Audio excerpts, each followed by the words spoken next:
하나님 말씀 보도록 하겠습니다. 하나님 말씀 베드로전서 2장 1절부터 10절입니다. 1절부터 10절. 베드로전서 2장 1절부터 10절.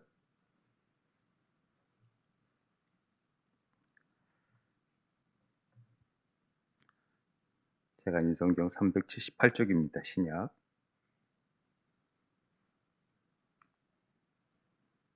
교독하겠습니다. 제가 먼저 읽을게요.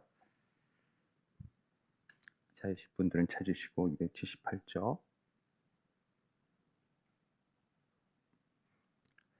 그러므로 모든 악독과 모든 기만과 외식과 시기와 모든 비방하는 말을 버리고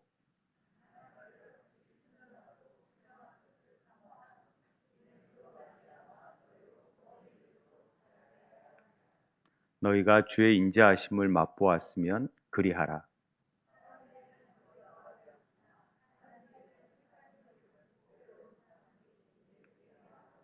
너희도 산돌같이 신령한 집으로 세워지고 예수 그리스도로 말미암아 하나님이 기쁘게 받으실 신령한 제사를 드릴 거룩한 제사장이 될지니라.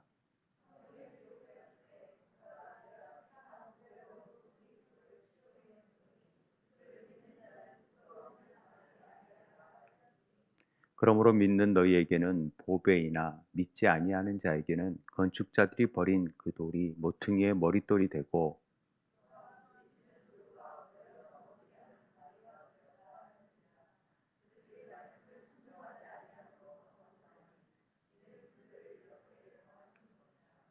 그러나 너희는 택하신 족속이요 왕 같은 제사장들이요 거룩한 나라요 그의 소유된 백성이니 이는 너희를 어두운 데서 불러내어 그의 기이한 빛에 들어가게 하신 이의 아름다운 덕을 선포하게 하려 하심이라. 너희가 전에는 백성이 아니더니 이제는 하나님의 백성이요 전에는 긍휼을 얻지 못하였더니 이제는 긍휼을 얻은 자니라. 아멘. 지난 시간에 우리는 베드로 전서 1장에서 어떤 고난과 역경 가운데에서 나그네 순례자의 삶을 사는 저희들이 그럼에도 불구하고 하늘의 유업에 산 소망을 가지고 살아가야 된다. 우리는 구원받은 자기 때문에 그 구원이 얼마나 귀한 구원이니까 우리는 거룩하고 형제를 사랑하며 잘 살아야 된다. 그런 얘기를 나누었습니다. 오늘 2장에서는 그리스도인의 성숙한 삶이 뭔지, 그 삶을 통하여서 우리 그리스도인이 어떤 정체성을 가지고 살아가야 되는지에 대해서 살펴보고자 합니다. 오늘 1절에서 3절까지에서는 우리가 두 가지 부분을 볼 수가 있습니다. 1절에서 3절까지는 첫째, 우리 그리스도인이 성장을 하기 위해서 하나는 그 성장을 방해하는 요소들이 있고요. 또 하나는 성장을 촉진시킨다 그럴까요? 성장을 더 하게 하는 요소가 있는데 오늘 첫 번째는 먼저 성장을 방해하는 요소가 뭔지에 대해서 얘기하고 있습니다. 우리 같이 한번 읽어볼까요? 그러므로 모든 악독과 모든 기만과 외식과 시기와 모든 비방하는 말을 버리고 성장을 방해하는 요소는 버려야 되는 것이죠. 그래서 버리라. 뭘 버리냐? 5가지 내용을 꼭 버리라. 이렇게 얘기합니다. 그리스도인들이 성장을 하는 데 있어서 또 그리스도의 정체성을 갖는 데 있어서 꼭 버려야 될 것들. 이건 우리 그리스도인하고 맞지 않으니까 버려라 하는 말이 뭐냐면 이 모든 악독, 모든 기만, 외식, 시기, 모든 비방하는 말 이런 것들을 버리라는 것입니다. 이 5가지 항목은 사실 죄인들, 하나님을 믿지 않는 자들이 갖는 속성들을 얘기하는 표현이 이 5가지의 항목입니다. 사실 믿지 않은 사람들이 다 그런다라는 것보다는 필연적으로 우리는 그런 삶을, 죄인들은 그런 삶을 살 수밖에 없다라는 것들이 이런 악독과 기만과 외식과 시기와 비방하는 말들을 하게끔 되어 있다라는 것이죠. 이런 죄인들의 공통적인 모습들이 그런 모습을 보여줄 수밖에 없다라는 얘기를 하는 것입니다. 근데 우리는 그리스도인이니까 이제 이런 것들을 버리라는 얘기를 하는데요. 우리가 단어의 뜻을 좀 분명히 아는 것이 굉장히 중요한데, 악독, 기만, 외식, 시기, 비방하는 말, 굉장히 비슷비슷한 말이잖아요. 그런데 우리가 조금 더 구체적으로 좀 보자면요. 이 악독이라는 말은 카키야, 나쁨이라는 뜻이에요. 나쁜 일. 모든 악독을, 여기에서는 어찌 보면은 모든 일들이 다 악한 일이죠. 하나님을 대적하는 일이 다 악한 일이듯이. 근데 여기에서는 이 나쁨이라는, 이 카키아라는 단어는요, 어떻게 쓰여졌냐 하면은, 겉으로는 굉장히 착해요. 보여지는 것은. 그러나 멀쩡한데 상대방을 넘어뜨리기 위해서 온갖 어, 악한 일들을 하는 거예요. 겉으로 볼 때는 그렇지 않은 것 같은데 속으로는 막 다 그런 나쁜 짓을 하는 것을 얘기하는 거죠. 그래서 악독은 부당한 방법에 근거해서 자기 욕구를 성취해 나아가는 것을 악독이라고 해요. 카키아라는 말이 그렇게 쓰여졌습니다.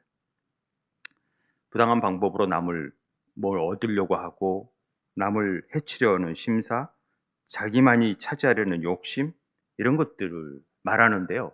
이런 악독이요, 우리 안에 다 있어요. 사실은 그렇죠.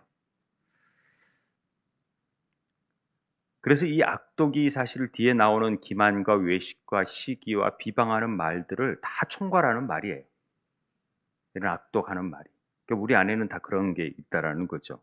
두 번째로 이 기만이라는 말은요, 어, 둘로스, 둘로스는 다른 뜻이고, 돌로스라는 말은 어, 기만, 올가미, 미끼, 계략, 어떤 뭔가를 하기 위해서 술수를 쓰는 것을 얘기하는 거죠.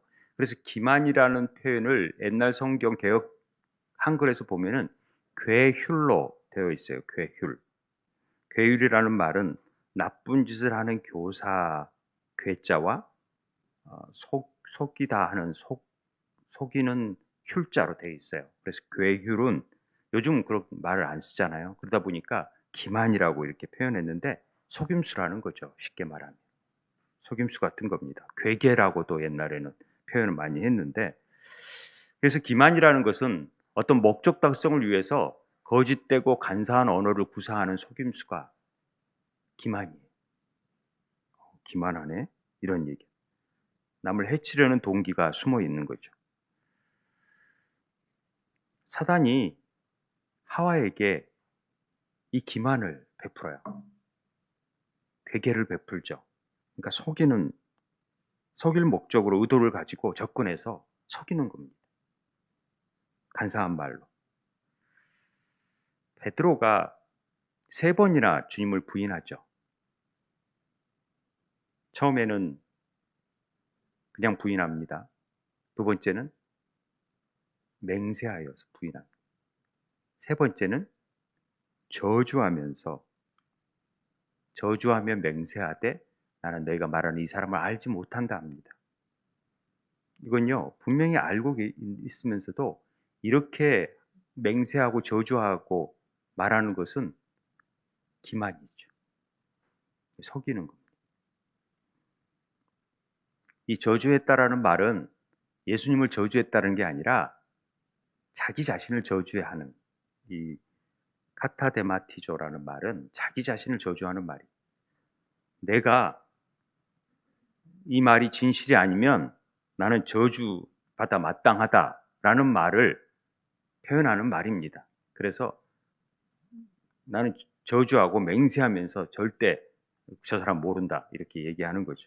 이런 말들은 전부 다 의도적으로 알고 있으면서도 의도적으로 속이려고 하는 의미가 들어있기 때문에 기만에 해당되는 속임수입니다.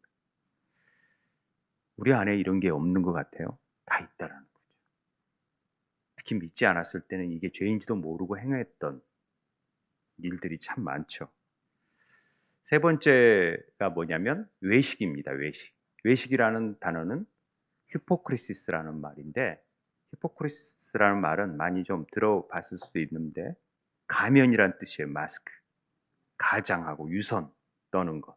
그래서 자기를 이렇게 감추는 것이죠. 얼굴을 가리기 위해서 뭔가를 뒤집어 쓰는 것이 가면이죠. 가면, 마스크를 쓴다 그러잖아요. 그 뒷면을 안 보이기 위해서. 이게 외식이라고 얘기합니다. 박과대자를 쓰는 거죠. 음, 그 유튜브 보면은 짤방이라는 게 있던데 거기에 내가 목사의 아들인데 내가 목사가 되지 않는 이유에 대해서 써놨더라고요.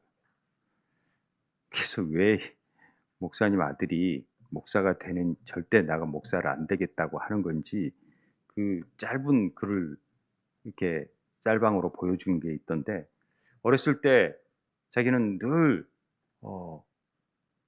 아이들이 켄터키 프라이드나 뭐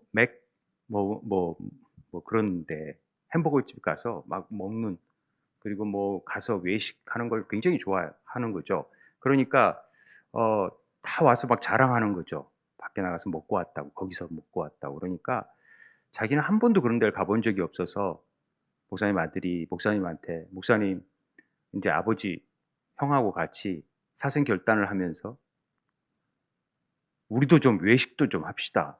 그랬다라는 거죠. 그랬더니 아버지가 아니 목회자 아들이 그게 무슨 말이냐.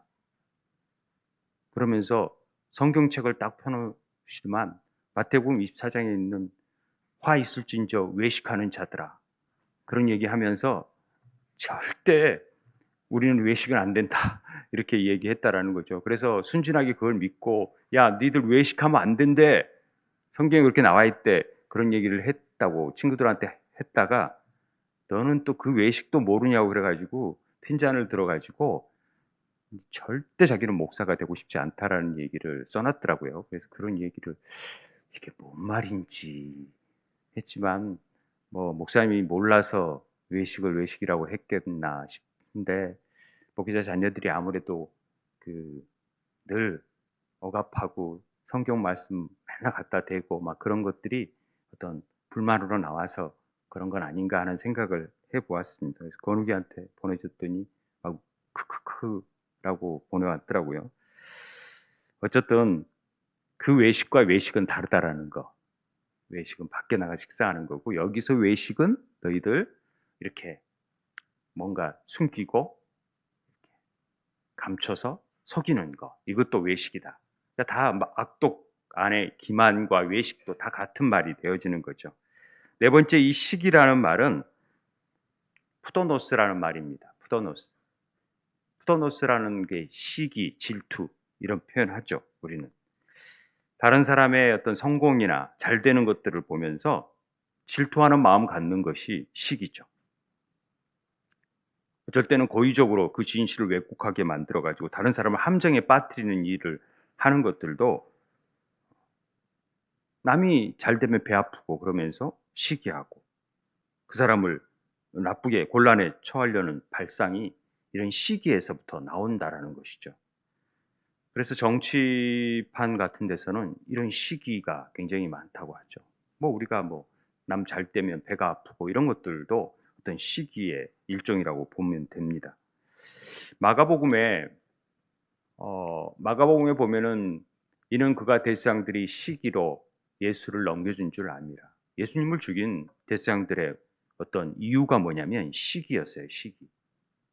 그러니까 막 예수님에게 쫓아다니고 막 사람들이 몰려다니고 막 메시아 막 이런 얘기하니까 이거 배가 아픈 거죠.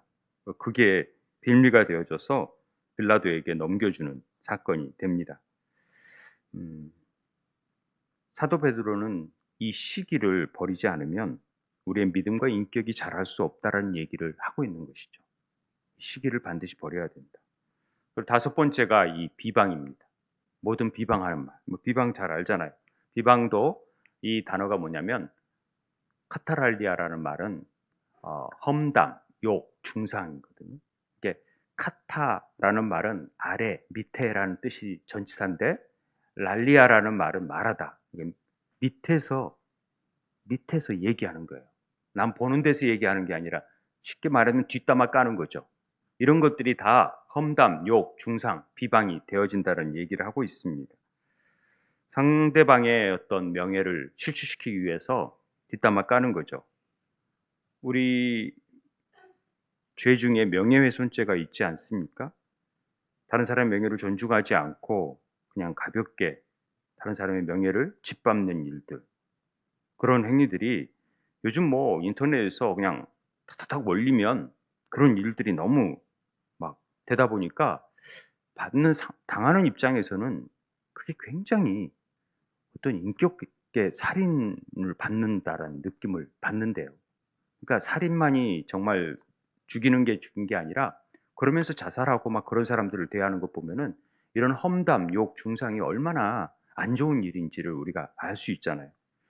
그러니까 이런 악독한 일들을 기만, 외식, 시기, 비방하는 말들, 이런 것들요 진짜 버려야 된다라는 것이죠. 그래야 건강한 교회가 돼요. 그리고 우리가 건강하게 주님 안에서 자랄 수가 있어요. 우리의 성장을 방해하는 일들이 다 이런 것들이 말에서부터 남을 뭐 하는 에서부터 이런 것들이 다 생겨나니까 이것들을 꼭 버리라, 지금 이 얘기를 하는 것입니다. 우리 세움교회가 건강하려면 이런 것들이 없어야 돼요. 기만, 시기, 막 비방하는 말, 외식, 악독, 남 보이기 위한 이런 것들이 없어져야 된다는 얘기입니다. 그래야 성장을 한다. 두 번째로 우리가 성장을 하려면은 그러면은 뭐냐? 우리가 이제 버려버릴 건 다 버려버리고 취해야 될 것들. 어떻게 해야 되냐면 갓난 아이들 같이 순전하고 신령한 젖을 사모하라고 얘기해요. 왜? 그로 말미암아 너희를 구원에 이르도록 자라게 하려고. 그리스도인이 되기 위해서 성장하려면 사모하고 자라가야 돼요. 어떤 걸 사모하냐? 순전하고 신령한 젖을 사모하라는 거죠. 순전이라는 뜻이 뭔 뜻인지 알죠? 거짓이 없어야 돼요. 그리고 흠이 없어야 돼요. 섞인 것이 없어야 돼요. 이런 것들이 없는 그냥 순수한 것들을 젖을 사모하라는 거죠. 젖이 뭐냐면 이 신령한 젖은 영적인 젖이에요. 그러니까 우리가 말했던 우리 지난주에 생명의 떡 하듯이 영적인 떡이에요. 영적인 말씀을 얘기하는 거죠. 그러니까 순전한 하나님의 말씀을 사모해야 돼요. 그래야 열심히 우리가 자라갈 수 있다라는 얘기를 하는 것입니다. 갓난아이들이요, 이 젖병에서 젖을 먹는 거나 엄마 젖을 빠는 모습을 보면요, 정말 힘차게 빠는 것 같아요. 왜? 살려고. 그래야 또 잘 자라고, 젖을 잘 먹어야 잘 자라지요. 그런데 만약에 아이들이 젖을 안 먹는다? 그러면 뭔가 이상이 있는 거예요. 젖을 안 먹는. 첫째, 병이 걸렸거나 그러면 입맛이 없고 아이들이 먹질 않더라고요. 그러니까 신앙적으로 우리가 영적으로 병이 들면요, 하나님 말씀 보기가 싫어져요. 그건 분명한 사실입니다. 내가 심리적으로 안 좋으면 하나님 말씀 보겠습니까? 근데 하나님이 좋아요. 그러면 당연히 하나님 말씀을 찾게 돼 있어요. 알고 싶고, 더 말씀 보고 싶고, 더 기도하고 싶고, 그러는 게 우리의 당연한 욕구라는 거죠. 사실 많은 그리스도인들이요, 말씀을 사모하지 않아요. 그냥 주일날만 들으면 된다라고 생각하지 우리처럼 매일 읽지 않아요. 그렇게 읽는 교회도 별로 많지 않고, 우리가 뭐 잘한다라는 게 아니라 우리는 그냥 기본하는 거예요. 더 많은 시간 주면 말씀을 사모해야 돼요. 우리가 그렇게 사모하지 않은 것들은 병이 들었다라는 증거예요. 내가 말씀을 읽고 싶지 않고 말씀을 보기 싫고 막 그러면 내 자신이 영적인 병이 들었구나. 빨리 캐치할 줄 알아야 돼. 두 번째로 젖을 먹지 않는 경우는 그 젖을 대신하는 대용품이 있기 때문에 그래요. 다른 먹을 게 있으니까 신령한 젖을 안 먹죠. 우리로 분유를 먹으면 신령한 젖을 안 먹게 되죠. 뭐 그렇게 되듯이 그렇다라는 거죠. 그러니까 이 순전한 신령한 젖을 먹고 자라가는 것이 참 중요합니다. 우리 영혼이 악독, 기만, 외식, 시기, 비방하는 말로 가득 차 있을 때 말씀을 사모하는 마음을 잃어버립니다. 말씀을 사모하는데 악독이 나와요? 기만이 나와요? 외식이 나와요? 안 그렇거든요. 그런데 그걸 버리면요, 말씀을 사모하게 되어 있어요. 그래서 늘 영적으로 건강해야지만이 하나님 말씀도 보고 기도하고 자기 삶을 점검해 볼 수 있어야 돼요. 그래서 내가 여기 병들어 있구나, 아니면 내가 치료를 좀 받아야 되겠구나, 그러면서 영적인 치유를 받고 안수하고 또 보혈기도 뿌리고 열심히 이게 회복돼야 되겠다라는 생각을 가지고 기도의 자리에 나오셔서 행해야 된다라는 거죠. 여기에서 사모한다라는 말을 보면은요, 이 에피포데오라는 말은 간절히 바라는 거예요. 그 동경하는 거예요. 그러니까 이 간절히 바라고 심히 사랑함으로 동경하는 말이 바로 에피포데예요. 그러니까 순전하고 신령한 그 젖을 정말 이거 안 먹으면 안 되겠다라는 간절한 사모함이 있어야 돼요. 그리고 사랑함이 있어야 돼요. 그리고 동경해야 돼요. 막 바래야 돼요. 이게 사모하다라는 거예요. 그냥 대충 시간 됐으니까 보는 게 아니라 정말 이 말씀이 내게 나를 자라게 하고 나를 이끄는 말씀이고, 그리고 나를 구원에 이르도록 하는 말씀이다. 생명의 말씀이다.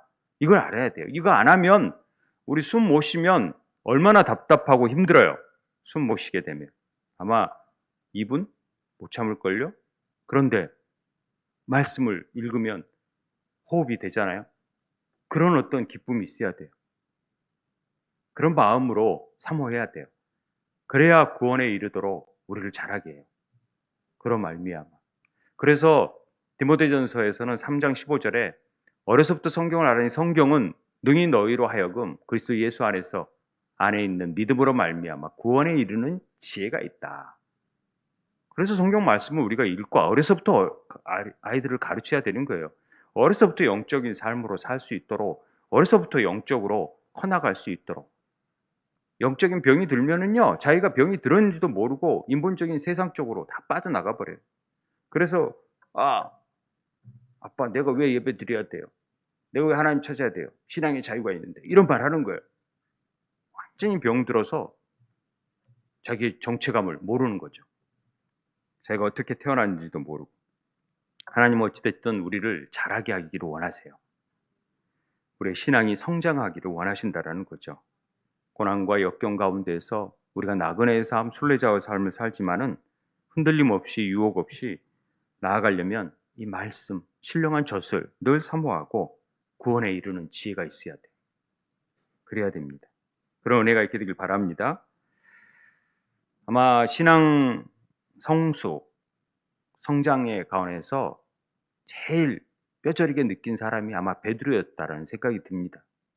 많은 실패와 좌절 속에서 정말 넘어지고 그러면서도 많은 유혹 가운데에서 있었던 베드로였기 때문에 신앙의 성장, 성숙한 것들이 굉장히 중요하구나. 그래서 잘하는 것이 참 중요하구나. 그래서 베드로 후서 제일 마지막 결론을 뭔지 아세요? 베드로 후서 3장 18절 제일 마지막 결론이 한번 읽을까요? 시작. 오직 우리 주 곧 구주 예수 그리스도의 은혜와 그를 아는 지식에서 자라가라. 영광이 이제와 영원한 날까지 그에게 있을지어다. 그러니까 베드로는 정말 우리 은혜 알고 그 지식 안에서 자라가라. 성장해 나가라. 속 사람이 성장해 나가고 자라가는 일에 굉장히 심혈을 기울였다는 것을 알 수 있습니다. 우리는 자라가야 됩니다. 신앙이 성장하지 못한 사람들을 보면은요, 좀 안타까워요. 답답해요. 왜 저러고 있을까? 그래도 교회를 오래 다녔는데 왜 저 상태에 계속 있을까 하는 안타까움이 사실 있어요. 말은 못하지만. 근데 제가 그런 답답함 상관없으니까 그렇게 생각할 수 있지만 하나님은 자녀잖아요. 생명을 내주고 산 자녀잖아요.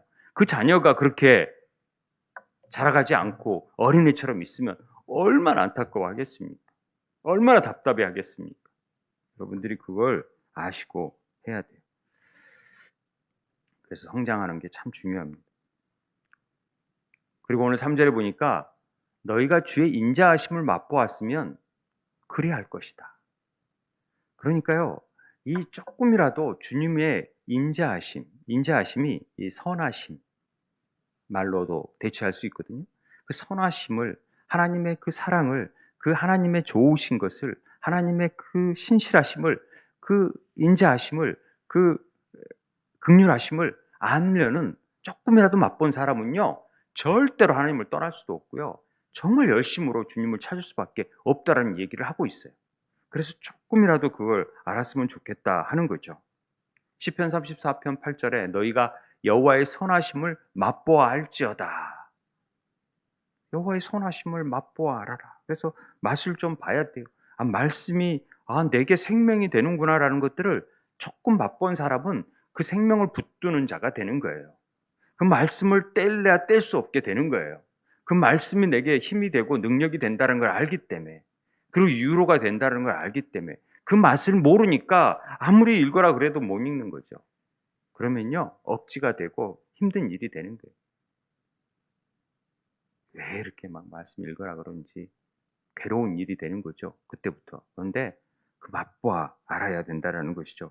말씀이 진짜 답니까? 달구나. 송이꿀보다 달구나. 그걸 아는 사람, 말씀이 살아있구나, 막 역사하는구나, 그 맛을 본 사람들은 말씀을 안 볼 수가 없어요. 우리 1년에 2번 통독했잖아요. 그런데 그 틈을 6월 달에 끝나는데도 9월까지 못 기다린다고 한 번 더 읽는 사람들이 있더라고요. 왜? 맛을 아니까 그래요. 또 읽고 싶어서. 3번 읽고 4번 읽고 그러잖아요. 채택자 군사님이 10번 읽고 10번. 상주란 말만 안 하셨으면 참 좋겠는데 매번 10번씩입니다. 그게 도움이 되는 거죠, 뭐. 10번. 그렇게 자라가야 되는 거죠, 우리가. 맛을 알면은 자라가게 돼 있어요. 그리고 쑥쑥 자라요. 그러면서 우리의 정체성이 뭔지를 알게 돼요. 우리가 이런 사람이구나. 그렇지. 그게 오늘 4절 5절에서 나왔는데, 우리의 정체성이 뭐라고 되어 있어요? 우리의 정체성은 산돌같이 신령한 집으로 세워져야 될 존재들이에요. 왜? 산돌이신 예수께 우리가 나아갔기 때문에. 그리고 우리는 거룩한 제사장이 돼요. 어떤? 하나님이 기쁘게 받으실 신령한 제사를 드릴, 영적인 제사를 드릴 거룩한 제사장이 우리라는 거죠. 우리의 정체성은 뭐냐면, 신령한 집이 뭐예요? 성령의 전이에요. 우리가 성령의 전이 되어서 그분을 기쁘시게 하고 그분을 위해서 늘 행하는 일들 하는 거룩한 제사장이 되는 거고, 성전 안에서 우리는 제사장으로서 다 하는 거죠. 우리 성전 안에서 우리는 제사장이 돼서 주님 안에서 늘 세상과 다리를 놓고, 폰티탁스, 세상하고 주님하고 그 다리를 놓아줘서 다 오게끔 만들어주는 제사장 역할을 우리가 하는 거죠. 그게 우리의 정체성이다, 그 얘기를 하는 것입니다. 그리고 뒤에 더 나오죠. 여러분, 신분이 굉장히 중요해요. 그 신분에 합당하게 우리는 생활할 때가 참 많아요. 제가 목사기 때문에요, 때로는 저를 제한하고 그럴 때가 많아요. 하고 싶은 건 못할 때도 있고요. 목사가 아니라면 좀 그럴 텐데, 교회 차를 몰고 다닐 때 교회 차에 성경원이 붙어 있으면요, 조심하게 운전하게 돼요. 근데 그게 없으면 막 운전하게 되더라고요. 그러니까 자기 신분에 맞게끔 행동을 하게 돼요. 국회의원이면 국회의원답게, 대통령이면 대통령답게 신분에 맞게끔 행동하는 거죠. 그런 대우를 하고. 그래서 우리가 그리스도인이라면 그리스도인답게, 그리고 내가 성령의 전이고 성령의 하나님을 모신 집인데, 성전인데 어떤 걸 다른 걸 해요? 그럴 수 없다. 그럼 나는 거룩한 제사장인데 내가 다른 일을 할 수 없다, 이런 얘기하는 거죠. 우리가 그리스도인이라면 이래야 된다라는 얘기를 하는 것입니다. 간혹 그리스도인이라는 사실을 숨기는 분들이 있어요. 직장이나 학교에서나. 나 교회 안 다녀. 교회 다니면 손가락질하고 놀린다고. 놀리든 말든 무슨 상관이. 직장 생활할 때 술 먹으면 에이 그리스도인이 술 먹는다 그런 말 들을까 봐 숨기는 겁니까? 창피하니까? 사실 그리스도인이 중요한 게 아니잖아요. 그리스도인답게 사는 것이 중요하죠. 우리 삶 속에서. 이 신분의 자각을 느끼는 게 참 중요합니다. 제가 생명의 삶 할 때 늘 쓰는 예화가 하나 있잖아요. 그리스도인 신분으로서 우리들은 하나님 나라의 시민권자고 하나님 자녀다. 이런 얘기하면서 이몽룡 얘기를 해요. 항상 춘향전에서. 이몽룡이가 의사가 되잖아요. 의사가 됐는데 거지처럼 의사 흉내 숨기고 나서 거지처럼 다니면서 춘향이 엄마한테 갔다가 그 주걱으로 뺨을 맞잖아요. 그리고 내동교치잖아요. 거지가 왜 이런 데 들어왔냐고 막 그러잖아요. 그러면서도 슬퍼하거나 뭐 하지 않아요. 왜냐하면 자기가 의사기 때문에.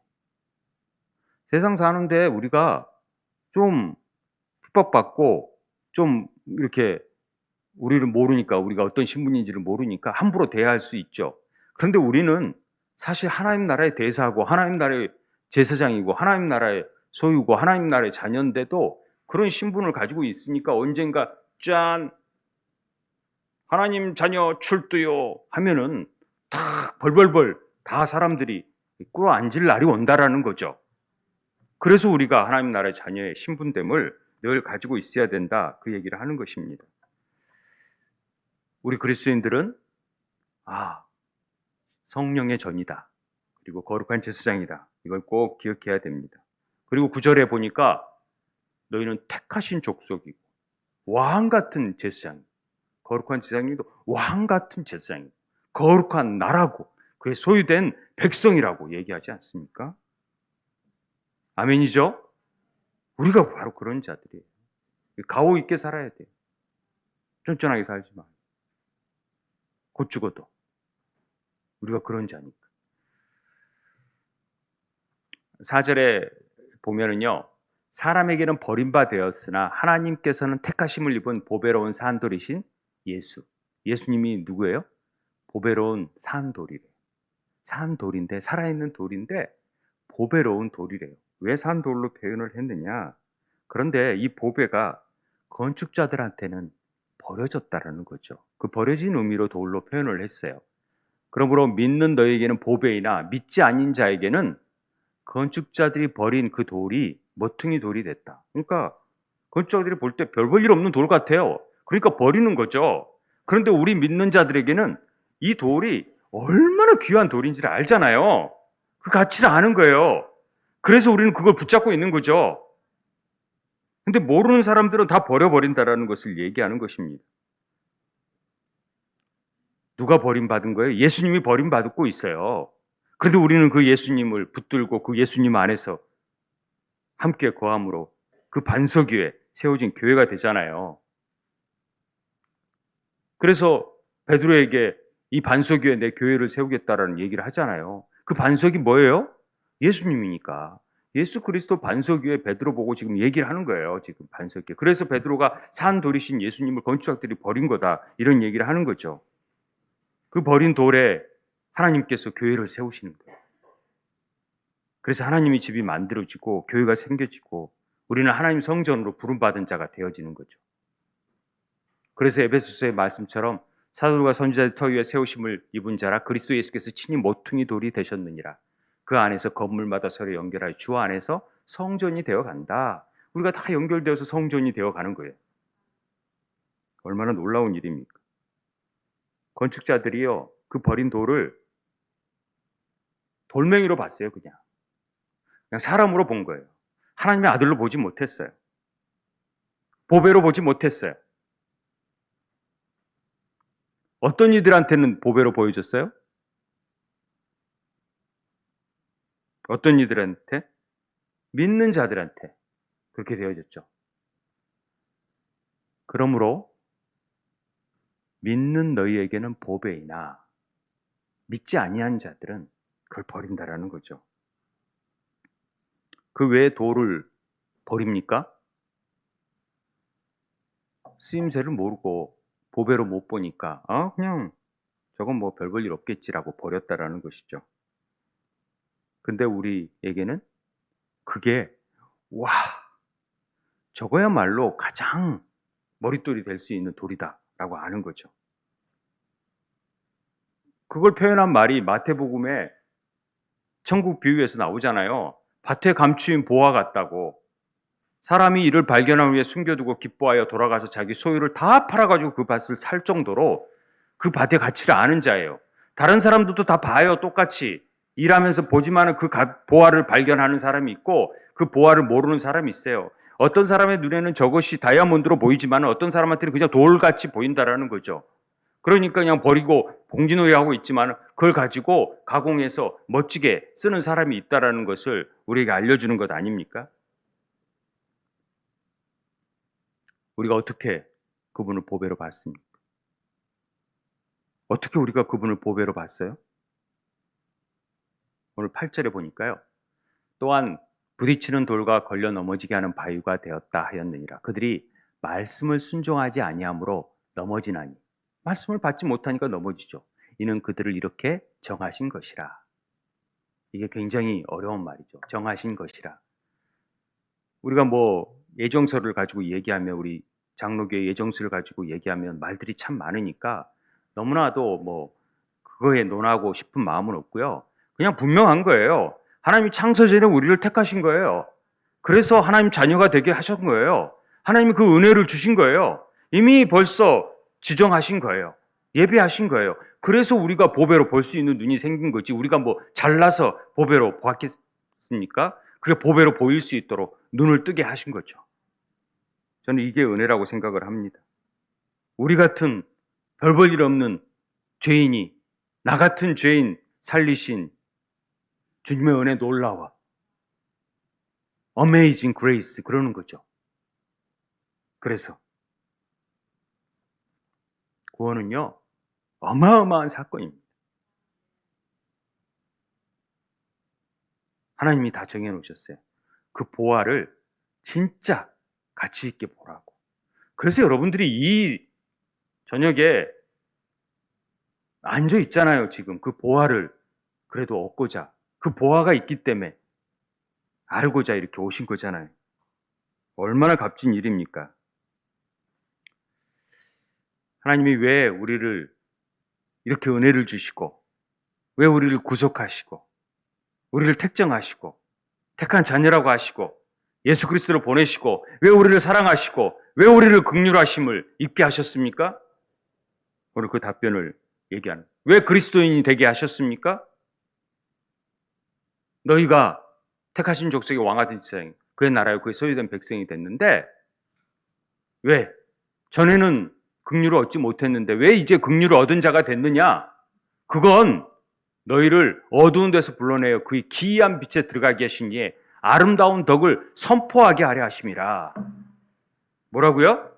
우리를 왜 그리스도인 되게 하시고 왜 그리스도인 정체성을 느껴야 해야 되냐고요? 그것은요, 우리를 통하여서 그 아름다운 덕을 선포할 수 있도록 만드신 거예요. 그래서 우리는 거룩한 제사장이라는 거예요. 그리고 주님의 택하신 자녀고 족속이라는 거예요. 주님의 것이라는 거예요. 그래서 주님의 일을 해야 된다는 얘기를 하는 것입니다. 그래서 우리는 주님의 발과 손이 되는 거예요. 손과 발이 돼야 되는 거예요. 주님의 어딘지 주님의 얼굴이 돼야 되고 그리스도의 향기가 돼야 되고 그리스도의 편지가 돼야 되고 그리스도의 빛과 소금의 역할을 감당해야 되는 거예요. 우리가. 그리스도의 아름다운 덕을 선언하도록 선포하도록 하신 것이죠. 오늘 우리 속에 아직 버려야 되지 못한 것들이 있다면 5가지 있잖아요. 그런 악독을 다 걷어내고 이게 있으면요. 우리가 마음밭이 옥토밭이 되지 못하니까 자꾸 돌짝처럼 가시밭기처럼 엉뚱한 것들 나와서 믿음이 자라지 못해요. 그러니까 주님은 이것들을 과감히 버려버리라 이런 얘기를 하는 것이죠. 주님이 버리시겠다고 얘기하는 것입니다. 십자가를 붙들게 되면은. 근데요, 잠깐 우리가 주님 안에서 신령한 젖을 먹지 않으면요, 우리 잠깐 지나면요, 토끼풀이 왜 이렇게 많이 자라는지, 언제 자란지 모르게 자라요. 그리고 잡초가요, 막 놀이터에 정말 이 바위를 어떻게 뚫고 나오는지 그 틈만 생기면은 다 축축축 나오게 되더라고요. 뽑아도 축축축축 나와요. 세멘트를 뚫고 나오는 것 같아요, 꼭. 그 틈 조금만 있으면 거기를 뚫고 나오더라고요. 우리 그처럼 이런 악독들은요, 정말 제거해도 막 나와요. 정말 예리한 칼로 정말 이 농약이 아니라 신구약 말씀을 쫙 뿌려서 완전히 씨를 말려버려야 돼요. 그래야 이게 버려지는 것이죠. 매일 잘라야 돼요. 하나님 울면서 매일 자르고 오호라 나는 공고한 자예요. 어떡합니까 주님? 오직했으면 사도 바울이 나는 날마다 죽노라 고백했겠습니까? 나 십자가 붙들고 주님 이것 좀 내 안에 이 악독, 이 안에 이 기만, 이 안에 외식, 이 안에 술수, 이 안에 온갖 더러운 것들 좀 잘라내 주세요 라고 소리쳐야 된다는 것이죠. 그리고 말씀을 붙들고 또 말씀으로 기도하면서 자라가야 되는 것이죠. 그래야 하나님의 그 정체성 안에서 하나님께서 우리 마음껏 쓸 수 있는 성령의 전이 되고 하나님의 택한 일들을 행할 수 있고 하늘의 뜻을 이룰 수 있는 하나님 나라의 대사가 되어지는 것이죠. 그래서 어두운 데서 우리를 불러내서 그 귀한 빛으로 가게 하신 그 아름다운 덕을 선전하고 선포하고 자랑하고. 전도가 뭐예요? 전도가 여러분, 전도가 뭡니까? 전도란 어두움에서 빛 가운데로 나를 옮겨주신 예수 그리스도의 그 아름다운 얘기를 막 전하는 거예요. 내가 예전에 이랬다. 근데 나 지금 이러고 있다. 이게 전도죠, 뭐예요? 여러분의 삶 속에서 얼마나 예수님을 자랑하고 있습니까? 주님의 그 아름다우심을 맛보고 있습니다. 나를 생명 가운데로 인도하신 그분을 자랑하고 선전하고 있습니다. 주님이 나를 구원하시고 택하신 이유, 그것은 그냥 우리 혼자 잘 먹고 잘 살라는 게 아니라 주님의 그 사랑을 전하라. 복음을 전하라. 이게 우리의 정체성이라는 것을 다시 한번 깨닫게 되고, 버릴 거 버리고 신령한 첫 말씀 더 우리가 힘있게 암송하고 선포하고 친구들한테 자랑하고, 친구들이 뭐라 그러든 넌 뭐라 그래라. 내가 뭐 하나님 자녀야 까불고 있어. 이렇게 말할 수 있는 담대함이 있는 우리 처음의 자녀들 되기를 주의 이름으로 축원드립니다. 우리 찬양하겠습니다.